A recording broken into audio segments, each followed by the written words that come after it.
In this really interesting interview that Ian O'Connor did with John Mara, the Giants president and CEO, basically the owner, for the New York Post, he had a lot of interesting quotes, including when asked if he thought Daniel Jones looked like a Super Bowl quarterback, Mara said, yes, he does. I can say that without any hesitation. When asked if he could win multiple rings like Eli, he said, I don't see why not if we put the right pieces around him. And I read those, and I must say that my eyebrow went up a little bit. And so I guess I would ask Dan Orlovsky, does that ratchet up the heat on Daniel Jones in New York?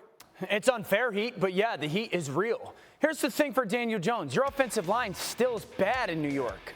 So their organization, their owner, their general manager is going to expect Daniel Jones to do something this season that's unrealistic and be somebody that they should have never thought he should be.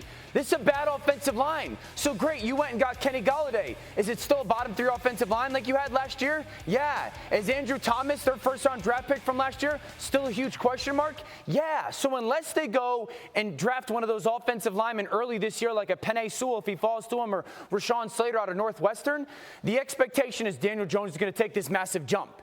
And to John Mara's point, they haven't put the pieces around him to allow him to take that jump. This was my problem when they took him at 6 overall. Was he so talented that he could overcome the deficiencies of a subpar roster?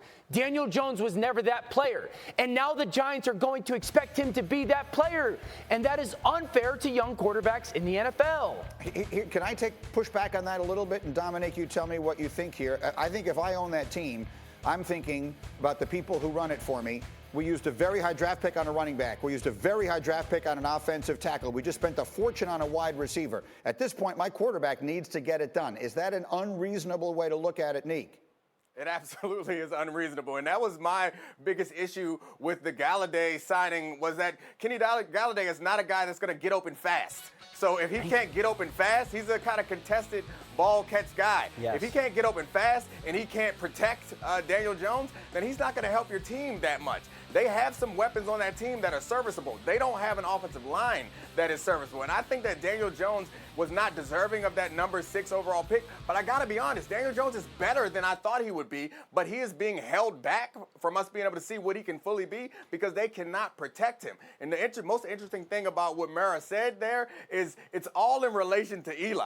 You think he could be a Super Bowl champ? Yeah, we saw Eli do it. And at no point was Eli like this world-beating, franchise-changing quarterback. So maybe he sees some Daniel Jones and Eli, but the difference was Eli had that defense around him. He had the luck of some catches like that. They protected Eli in certain situations. So if they can do all that for Daniel Jones, then absolutely. Then I think they could win a Super Bowl with Daniel Jones. But they haven't done that, and that is really hard to do. And Daniel Jones is not the guy that's just going to make everybody better. Correct. He's not going to break tackles of defensive ends and get open and buy time to throw a jump ball to Golladay in the back of the end zone. Like, you can't rely on that.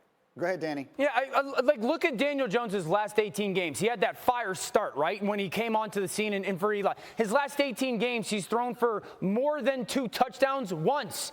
He's thrown for more than 2 interceptions the same amount of times.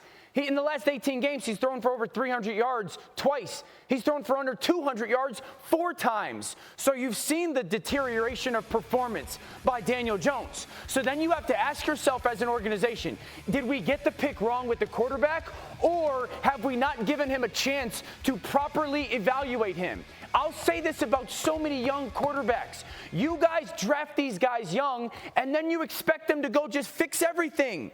They can't throw from their back. They can't throw to guys who can't get open. So, again, the expectations are that Daniel Jones has got to take this big jump this year. They haven't given him the support to do that. Okay, I get it, but I'll say the same thing again, Dominique. Then someone has gotten something terribly wrong because they have used their resources to put pieces around him. If those pieces are bad, then the people who made those decisions need to be held accountable because, again, they drafted a running back number 2 overall. They drafted the tackle high last year. They bought the most expensive toy on the free agent market in Kenny Golladay. What more do you want them to do?